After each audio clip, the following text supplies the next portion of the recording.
Thanks so much, Kerry, for that introduction, and to you all for taking the time to listen today. It's a great privilege and pleasure to be here speaking to you all. I do have a PowerPoint, but I promise it won't be death by PowerPoint. It's really just to create the space that we're working in is one which is so much better explained sometimes through images. And so as I talk, there will just be various images up on the screen that you can enjoy looking at. I want to start today by acknowledging the traditional owners of the land that we're meeting on today, the people of the Kulin Nation. I want to pay my respects to their elders past, present, and most importantly for us at MITS, their emerging elders. It's sometimes nice to reflect on the traditional owners and the places where we find ourselves, and thinking of the University of Melbourne, just neighbouring us here, some of the places which it calls home. Burnley, just across the river from Turak being a Bunurong word for reedy swamp. How things can change. At that terrific university site in South Bank, where the Yarra River passes by, Yarra being the Woiwurrung word, actually meaning it flows or it cascades, and it was misunderstood at the time that word meant river. In fact, it was referring to the cascades that at that point existed where the city is now, the Yarra River. Birrung Ma, meaning river of mist, and that beautiful park just across the river in the CBD. And another University of Melbourne site, Werribee, down at the vet school there where my mum spends a lot of her time. Werribee being a Wathaurong word for backbone or spine, referring to the Werribee River that weaves its way through that place. This place is significant to me as well. As Kerry said, I'm a graduate of the university and spent some time down at the law school. And so just down the road here is where I spent many long days, many late nights, putting in a great deal of hard work at the Corkman Hotel. And so it's a great shame that it's no longer there, but will always be in the memories of many of us, I'm sure. So today I will talk to you about the Melbourne Indigenous Transition School, and in particular the establishment of our little school. It is a story of how, through the collective will of many people, MITS has become a place of opportunity, of cultural strength, of belonging and of success for young Aboriginal people in Melbourne. Oh dear. I'll see you.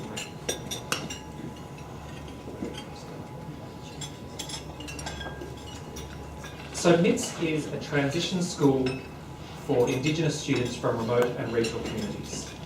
Each year, 22 young people come to MITS for 1 year at Year 7. It's a place of wellbeing support, of academic enrichment and extension that supports young people as they take on the great challenges of schooling away from home. We have a classroom ratio of 1 teacher for every 5 students, and we can differentiate and target our program to provide for each student where they are at. In our boarding house, many of our staff are themselves Indigenous people, and all of them have experienced the challenge and reward of education away from home, either at secondary level or a tertiary level. At the end of their MITS year, our students graduate into scholarship positions at our partner schools, which now total 13 schools across the independent, Catholic and government sectors in Melbourne. Once they've transitioned, we continue to provide support to those students, to the Melbourne families they very often live with, and to the partner schools that they attend through our Pathways program. And this year, for the first time, we are also providing accommodation to some of these alumni students who are continuing their schooling in Melbourne schools. We have 6 girls living in a home in Kew, staffed by an Aboriginal couple who are our staff members, and we're hoping to expand this to 18 girls living in a new facility on Richmond Hill in 2020. It's very important to note at this point that MITS is about choice. While we exist in Melbourne, we are passionate supporters of educational opportunities for Indigenous students across the land. Every parent and student deserves choice in their education. For some Indigenous students in remote communities, that choice is to be on country, at home, wherever home might be. We must have great opportunities for those students. Other students will choose to go to school in regional or top-end centres, places like Katherine, Wadeye, Nhulunbuy and Darwin, through the top end of the Northern Territory where we work most. We need terrific opportunities for those students also. And for some students, their choice will lie farther away in Melbourne. And it's for those students that MITS exists. So the story of MITS starts 17 years ago with my mum and dad in this place. Rick and Liz. They're in Gumbalanya, 300 k's east of Darwin, just across the East Alligator River from Jabilaroo.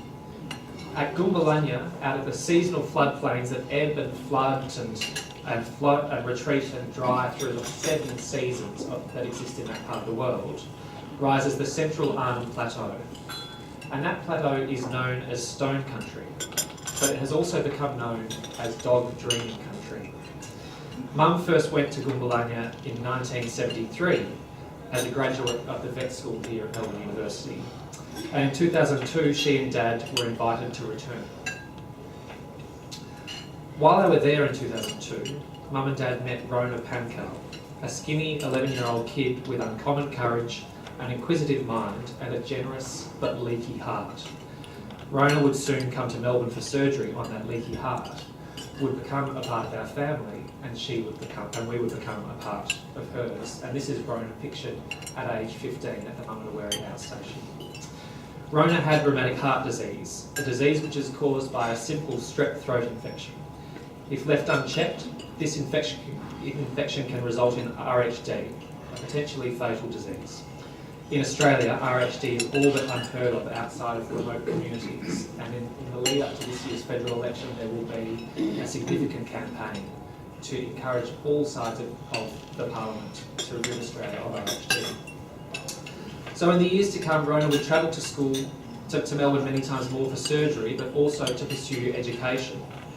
She went to a big independent school in Melbourne where she loved access to the extracurricular opportunities, but found the schoolwork, which was in English, her third or fourth language, just too hard. She tried homeschooling and seized the targeted learning opportunities it presented, but she experienced a yearning for that student community that is so important for all young people when they attend school. Very quickly transition through that and then we'll move on. So for Rona, despite her keenness to learn, her knack for language, having mastered 3 or 4 in her life already, and her inquisitive nature, the path to school in Melbourne was simply too hard. She eventually returned home to this beautiful stone country that you can see. But her footsteps would be the first on the pathway that would ultimately lead to the creation of MITS. Having initially visited Gumbalanya in 2002, Mum and Dad would return to Dog Dreaming Country every year to conduct a dog health program. When they did, local parents would talk to them about their aspirations for their children. Sometimes they would talk of their desire for their children to go away from home for school, specifically to Melbourne.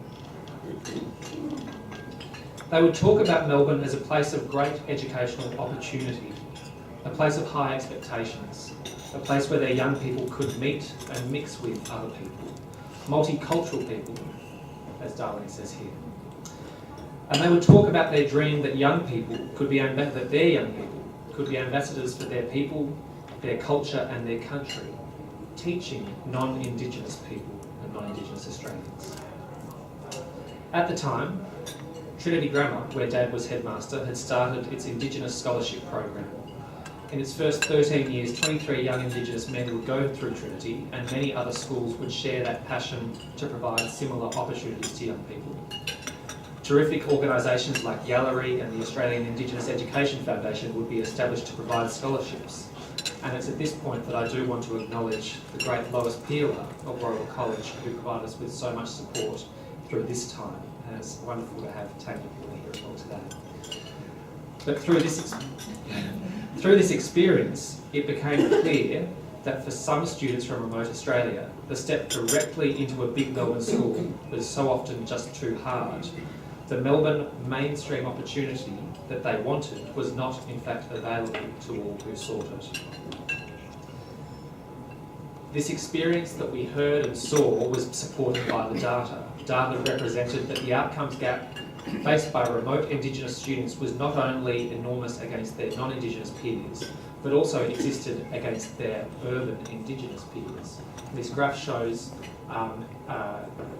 achievement against national minimum standards for reading at Year 3 and Year 9. The white bars being very remote students and the green bars being metropolitan provincial students. And you can see that by Year 9, very remote Indigenous students are at a huge disadvantage not only to their non-Indigenous peers but also to their Indigenous peers from more provincial parts of the country. And so, off all of this experience started a family discussion. Was there a way to solve this equation, to bring together the ambitions of students and their families with the opportunities available within Melbourne schools? And in this part of the story, I do advocate for the power of independent schooling with a clarification. Independent schooling should not be about bluestone buildings, about sky-high fees and about embedded privilege, but about providing opportunities to communities who know the desires and the needs of their young people and have the capacity to provide for them in a unique and tailored way. So in 2008, in Mum and Dad's dining room, across the corridor from what was by then known as Rona's bedroom, we formed a small steering committee. By 2010, we incorporated the entity that would become MITS. We worked at night, on weekends, and in stealthily taken lunch breaks to try and germinate what was then just the seed of an idea. We started to look for a home for this school, and in doing this, we were informed by Rona's experience. It needed to be warm, safe, and protected, a place of belonging, and a place that felt like home. But it also needed to be connected to the excitement and the opportunity of Melbourne. When young people envisaged going to school in Melbourne, they would often talk of the trams, of the shops, of the bright lights of the MCG, and the great cultural institutions of Melbourne. We needed to provide all of this to them. And so we searched for the right property. We pursued opportunities that came to nothing and politely declined offers that we knew would not be right. And then, one day, Mum and Dad missed a plane. And by missing that plane, they ended up sharing a late night bowl of soup with the principal of another Melbourne school. They talked about their respective schools, their future plans, and they talked about the plans for MITS. "I have the property for you," said the other principal. Atop Richmond Hill, overlooking the traditional meeting grounds where the MCG now stands, was a beautiful but weary old building. By now it was 2011, and it would take another 3 years to negotiate a long-term lease on that building, but eventually it would become what you see here, the boarding house for our MITS students. Buoyed by the discovery of this property, we visited and learned from many other organisations right across the country that shared their experience with us so generally. Wiltshire Residents in South Australia, AFL Cape York House in Queensland, Gurra in Sydney. We formed vital early partnerships with pro bono supporters, McEldowie Partners, the architects who articulated our vision for MITS, King Wood Mallesons, who helped with our legal structuring and tax status, and Construct, who have become our pro bono construction managers. To make it happen, we needed money to get off the ground, and so we spoke to people, lots of people, and quite a lot of people thought it was a good idea. In fact, many thought it was a terrific idea. It made such good sense. And once we got up and running, they said, "Please do be in touch and we'd love to support you." What we were finding was that the music was up loud, the tunes were good, the vibe was just right, and we were out there on the dance floor busting out some pretty wild moves, but no one wanted to join us on the dance floor. And there's a great YouTube video on this which you might have seen that explains that the most important people in creating a movement are not in fact the people who start it, it's the first people who join it. By mid-2014, it was looking grim. We'd been talking about this idea for years now, but nothing had really happened. No one wanted to join us on the dance floor, it seemed. And then one Saturday night in June, we got a call from a person who also thought the music was pretty good. If we could raise the rest of the capital, she said, then she would tip in $500,000 to get us off the ground.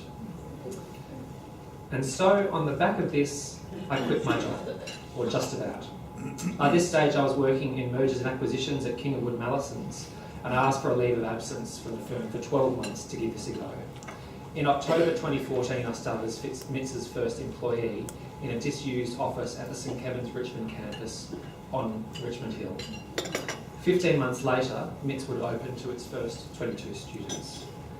We would register, those 15 months were a very, very busy time. We would raise the $3 million necessary to open MITS, contributed in even thirds from private donors, from the Department of Prime Minister and Cabinet, and through in-kind support from pro bono partners. We would also raise enough recurrent funding to feel that we could conscionably employ people, knowing that we could pay their wages for the first few years at least. We would register as a specialist school with the Victorian Registration and Qualifications Authority, who supported us through the whole journey, often looking at our plans or looking at our curriculum documents, scratching their heads and saying, "This looks like nothing that we've seen before, but let's find a way through together." We would complete an 11-month building and renovation program at our boarding house in 5.5 months, employ our first staff, and most importantly, enrol our first students whose families entrusted us with their kids. And for some time, we would struggle to solve another big problem. Despite the fact that we had located our boarding house, we didn't actually have a location for our class students who already speak 3 or 4 Aboriginal languages at home. An environment of cultural safety, trust and respect, which allows the students to take those all-important educational risks that we need to advance at school. And the guidance and mentoring of Indigenous staff who have themselves experienced the challenge of away from education. All of these ingredients are vital to what we do. Beyond this, we also see broader personal growth. Our students benefit from access to all of the opportunity of Melbourne, from workshops with Bangarra Dance, the Australian Chamber Orchestra, the Monash University Museum of Art, the Royal Botanic Gardens and so many more. Here you can see an installation of a piece of art literally on country with the artist Rico Rennie as part of the Baringbull exhibition that we co-hosted last year with Trinity College here at the University of Melbourne. And we and our partner schools, not only do our students benefit from being with us, but we and our partner schools benefit from having them with us. What happened to them? Across The SD card's full. young people in schools are building stronger understandings of our First Nations people by forming genuine relationships built on two-way learning. That is a very important part of what is happening at MITS. So I'll reflect briefly now on my Churchill experience from a couple of years ago and what I learned on it. As Kerry said, 2 years ago I was very fortunate to travel to New Zealand, the States, Canada and Finland to learn from organisations like MITS working with young Indigenous people. And I learned a great deal. At Prep for Prep in New York, Hoop of Learning in Phoenix, Seed Foundation in Washington DC, I learned the best transition programs to stay with their students for many years, long after their transition has occurred.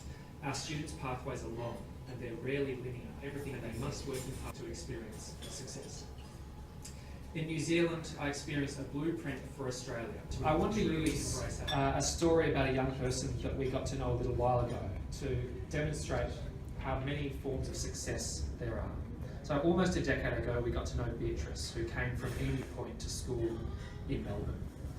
Bea found it hard in Melbourne and eventually returned home in year 11. At the time, all of us in Melbourne who were involved with her pathway thought, we failed. We didn't get her to year 12. Then, 2 years ago, or perhaps 3 years ago now, Mum and Dad were checking in at the airport at Wad Air, also known as Port Keats in the Northern Territory. Wad Air is about 100 k's from Bea's home at Emu Point.